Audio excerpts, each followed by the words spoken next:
গতকালকে উনি আসছে আপনার 13টা 40।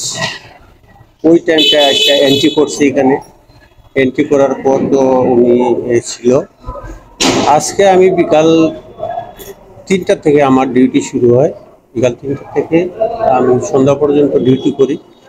ডিউটি করা অবস্থায় আমাদের লোক এসে বললো যে ওই লোকটা যে সকাল থেকে এখন পর্যন্ত দরজা খুলে না, এত ঘুমাইতেছে, তুমি যাও, যাইয়া দেখো, যাইয়া তখন সাথে সাথে আমরা ঘুরে উঠছি। ঘুরে উঠে দরজাতে ধাক্কি করার পরে খুলতেছে না। না খোলাতে আমরা থানায় ইনফর্ম করা হয়েছে। থানায় ইনফর্ম করার পরে থানা আসছে। থানা আসিয়া দরজা ভেঙে তারপরে উনারে দেখা গেছে যে উনি ফাঁস লাগিয়ে গেছে। ঝুলন্ত অবস্থায় আমরা পাইছি তাকে।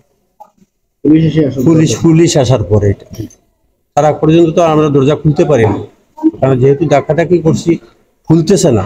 আমি নিজে এখান থেকে উঠিয়া যখন ধাক্কি করছি খুলে নাই, তখন পুলিশকে ইনফর্ম করার পরে পুলিশ আসার পরে দরজাটা ভেঙে তারপরে এই অবস্থা তাকে দেখা গেছে। ওইটুকু। কোন জায়গায় উনি মেনলি হলো এখানে এন্ট্রি করছে তো কোম্পানিগঞ্জ সিলেট, বুঝছেন কথাটা। মাসুক মিয়া নাম, তার বয়স হইল 52 দিচ্ছে এখানে। ওনার স্বজনরা কি এখানে আসছিল?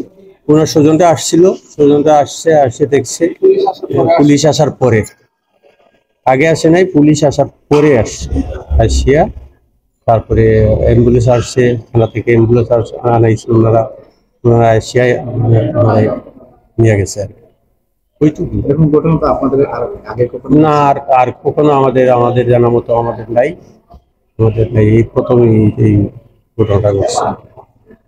আমাদের কি বলবো বলেন।